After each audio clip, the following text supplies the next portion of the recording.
PS. Je n'ai pas dit parfait signe, j'ai dit PS. Philippe Simon est en train de bouffer une tontine maintenant. Aïe! Je vous assure, j'ai résisté avec cette vidéo, mais c'est tellement flagrant. C'est-à-dire, le VAR l'a rattrapé. Les archives l'ont rattrapé pas plus tard que novembre. Il a publié cette vidéo. Qui n'ont pas encore acheté leur résidence principale. Donc, tous les jeunes qui regardent cette vidéo, qui n'ont pas encore acheté leur résidence principale, je vous conseillerais de tourner le dos à la résidence principale. Avant d'acheter ta résidence principale, regarde attentivement cette vidéo parce que c'est peut-être la pire bêtise financière que tu feras et qui te coûtera 25 années. Parce que oui, aujourd'hui, quand on prend un crédit pour une maison, on est autour de 25 années pour la rembourser.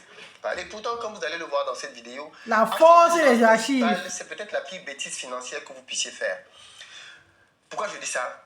Parce qu'il y a beaucoup mieux à faire. Alors, on revient un peu au basique de Robert Kiyosaki dans Père riche, Père pauvre. Name dropping, name dropping. Qui génère de l'argent. Un passif, c'est quelque chose qui coûte de l'argent. Une résidence principale, ça ne rapporte rien du tout comme argent. Ça coûte de l'argent tous les mois. Tu rembourses le crédit, tu payes les taxes, tu payes l'entretien de la maison. C'est un passif. Une maison est un passif. Il faut bien intégrer ça dans ta tête. En achetant une maison, tu es en train de t'enchaîner quelque part pendant au moins 25 ans. Je sais que les gens disent souvent, oui, mais le jour que je veux partir, je vends ma maison. Déjà, vous connaissez combien de personnes qui ont vendu leur maison et sont parties? Quand vous achetez une maison, la probabilité est très grande que vous restiez là de très longues années. J'ai besoin de ma coolness. Combien font de bonnes affaires? Parce que pour que tu puisses revendre et que ce soit intéressant, il faut que tu aies fait une vraie bonne affaire au moment de l'achat. Ouais, le gain se fait à l'achat. Il y a des pigeons qui achètent dans le neuf, c'est vraiment le truc des pigeons. Pigeons. Les gens font des conneries incroyables au moment de l'achat. Là, pas des pigeons. Principal, parce qu'ils n'ont pas de connaissance du marché immobilier, achètent des biens trop chers. Oui, l'expert. Parce qu'il faut juste acheter un bien avec la pression. On détruit pour se construire. Ils font donc des erreurs qu'ils vont payer pendant 20-25 ans. 30 ans même. Donc, vous êtes dans un mécanisme qui va vous prendre beaucoup de temps. Mais surtout, la pire conséquence, c'est que quand vous achetez votre résidence principale, bien souvent, vous avez atteint votre limite d'endettement. Parce que vous savez qu'en Europe, on est sur des 33% de taux d'endettement. Ça veut dire que quelqu'un qui gagne, par exemple, disons 3 000 euros, peut rembourser tous les mois 1 000 euros, à peu près. OK? Donc, ça veut dire que, très clairement, vous êtes dans l'incapacité de prendre un autre crédit. Parce que si vous prenez... Soyons clairs, vous prenez une maison ou vous prenez un appartement, vous allez tout de suite atteindre votre limite d'endettement. Ça veut donc dire que vous ne pouvez plus faire aucun autre investissement. Et ça, c'est le piège de beaucoup de gens qui ont une résidence principale. Maintenant, ils peuvent témoigner dans les commentaires. Les banques ne vous autorisent pas à prendre d'autres emprunts. Pourquoi? Parce qu'il faut que vous ayez une forte augmentation. C'est bon à moi, hein? Pour diminuer la capacité d'emprunt.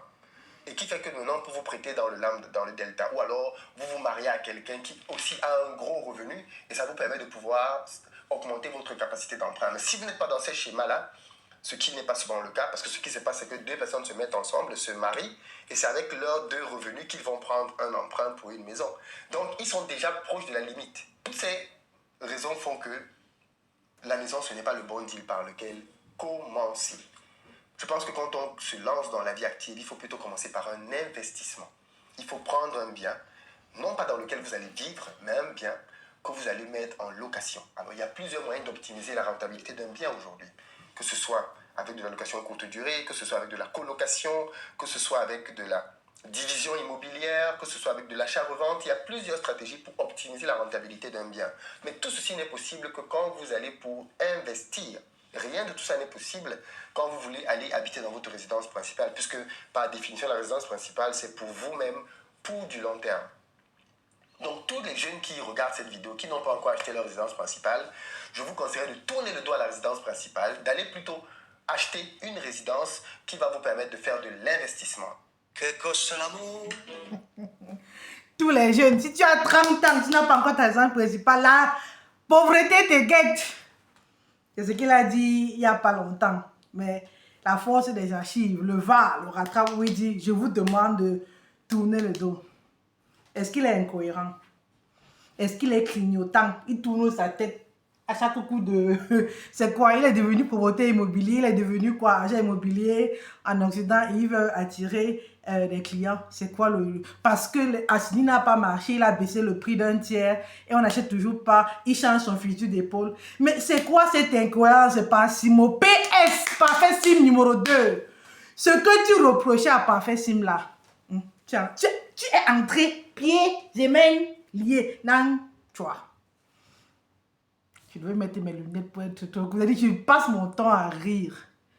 Vous savez que je suis fan de lui. Vous savez que j'ai beaucoup de respect pour le timing qu'il a eu. Il était au bon endroit, au bon moment, avec la bonne thématique, avec le bon talent oratoire, avec, vous voyez, la prestance. Il n'est pas très moche, vous voyez. Donc, ça, I give him that praise. Je lui donne, remettez à César ce qui appartient à César. Mais cette incohérence que nous, on a détectée il y a 2-3 ans, ça devient de plus en plus flagrant. Je vous avais dit que c'est en été que ces gens-là montent remplir Paris quand on a vidé Paris. Quand les vrais Parisiens sont en Côte d'Azur, on laisse aux colonies un nouveau colloque pour venir profiter. Il est dans sa petite voiture là avec décapotable. Si on s'amuse, mais il va parler à sa voiture. Mais c'est de là qu'il vous insulte avec le marketing des émotions, le marketing de la peur, le marketing, ça dit qu'il a des techniques. Mais c'est pourquoi je veux surtout cette vidéo, c'est vous allez vous rendre compte que si vous tournez dans la forêt et vous tombez plusieurs fois sur le même arbre, c'est que vous êtes égaré. Je veux parler des gens qui sont dans son sillage. Parce qu'au jour d'aujourd'hui, on doit le reconnaître, PS, Philippe Simo, qui était derrière PS, Parfait Sim, est le pont vers la diaspora noire africaine. C'est ça, il a fédéré, il nous a fédérés. Et il devient en même temps victime de ce bon timing.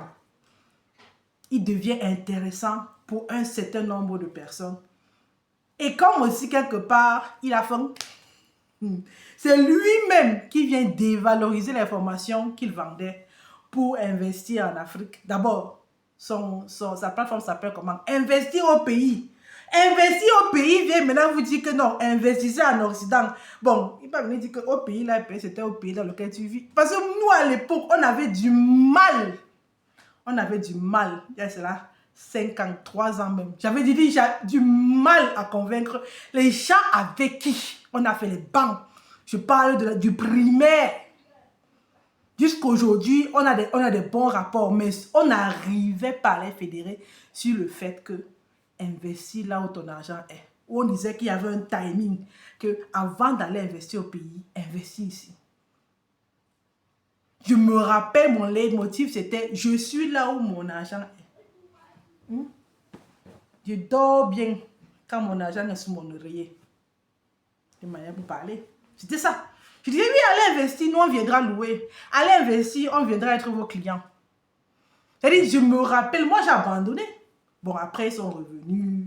C'est maintenant qu'ils reviennent, il y a 2-3 ans maintenant. L'argent est cher, le marché ne baisse pas. C'est fort. Vous avez attendu l'argent de la diaspora en Afrique, ce n'est pas venu. Vous venez maintenant ici en Occident récupérer. Vous allez voir les mêmes têtes partout, dans les mêmes panels, en train de raconter les mêmes choses. Parce qu'il veut attraper les clients qu'on va vendre des formations. On va dire que non, on est des coussiers. Ça vous rate. Le va vous a rattrapé. C'est-à-dire que comment quelqu'un peut venir dévaluer ce qu'il vendait parce qu'on n'achète plus ça. Et PS. Tu vois ce que tu avais fait à Parfait Sim là, non? Tu vois ce que tu lui reprochais là, non? Voilà ce qu'on te reproche. Et même dans le discours, les gens tapent sur les acheteurs de ces formations qui n'ont abouti à rien. On est en train de dire que voilà, c'est sur 10 clients, si 2 ne sont pas satisfaits, ce sont les 2 qui m'ont valé le plus. Mais un vrai leader doit avoir pour ambition de faire 100% ou rembourser. On n'a jamais entendu parler. Vous allez respecter le SAV ici dehors. Vous allez respecter le service après-vente. Parce qu'il y a trop de gens, je l'ai dit, il y a trop de gens qui parlent et même qui se fatiguent quand on leur demande de lâcher prise, c'est parce que vous avez utilisé leurs émotions pour faire des clients des pigeons, comme ils utilisent toujours pigeonner, parce que tu vois un peu, on utilise les mots, on te dit que non, l'autre t'a pigeonné pour que tu viennes ici, alors que c'est là où le vrai pigeonnage se passe. C'est avec cette même émotion avec laquelle vous avez attrapé les gens, c'est avec cette même émotion, cette même niaque, que ces gens-là sont derrière vous pour dire que ce que vous vendez des rêves, vous vendez des trucs où vous-même vous n'avez pas réussi. Vous n'avez pas la légitimité d'être devant les gens. Vous n'avez pas la légitimité de... Aïe, votre vie n'est pas un exemple. Et si vous faites de la marketing du lifestyle, montrez-nous vos succès. Oh, mon mentor a dit que... Mon mentor, quand c'est tel mentor qui dit tu changes. Mais tu as 500, même si combien de personnes t'écoutent. Ah, la dernière fois que je parlais de toi, je te souhaitais 1,5 million. Peut-être tu as 1,5 million aujourd'hui. Force à toi. Mais on m'a dit que c'est la faute à ceux qui l'écoutent. Et c'est vrai. Un charmeur ou un menteur vit au dépend de ceux qui l'écoutent. Is it too big to fall? Donc, l'entre me dit que c'est la personne, la petite fille qu'on a VIOL là. C'est de sa faute parce qu'elle mettait une mini-jupe. Qu'on ne doit pas aussi taper sur le VIOL là. Parce qu'on dit que oui, c'est tant pis pour vous si vous achetez des formations, si vous ne vous informez pas, il y a Google, il y a ChatGPT. Mais quand tu viens te placer en tant qu'expert, quand tu as une plateforme pareille, quand tu lances ton mot ingénieur, avant il faisait le name dropping qu'il faisait à l'époque, c'était la société là il a travaillé, c'était son parcours, c'était avec ça qu'il ouvrait les portes, qui lui donnait une légitimité. Après, il a lancé la légitimité parce qu'il était dans les champs. Parce qu'il montrait les poulaillers, il montrait les porcheries. C'était aussi ça sa légitimité. La légitimité visuelle, géographique. Où il quittait d'ici, il était au pays. Après c'était ça. Maintenant, la légitimité, c'est dans le lifestyle, dans la grosse voiture. On avait le toit qui s'ouvre là. Il manque, qui disent, il parle à sa voiture. Vous connaissez le challenge là. Donc, la force des archives. L'incohérence, c'est quelque chose. Et ce n'est même pas là le problème d'être incohérent. Dites aux gens, demandez pardon ou voilà, ne gaslightez pas les émotions des gens. Les gens viennent dire que bon, maintenant c'est une tendance. Imagine, les gens t'ont pas de tendance, que c'est une tendance, maintenant il faut investir au pays, qu'il faut investir là où on est. Donc, il y a des gens qui te suivent religieusement. Donc, tu es un gourou, assume ta responsabilité. Assume. Assume que tu as amené les gens en erreur et au lieu de sauter sur le prochain train, fais pause.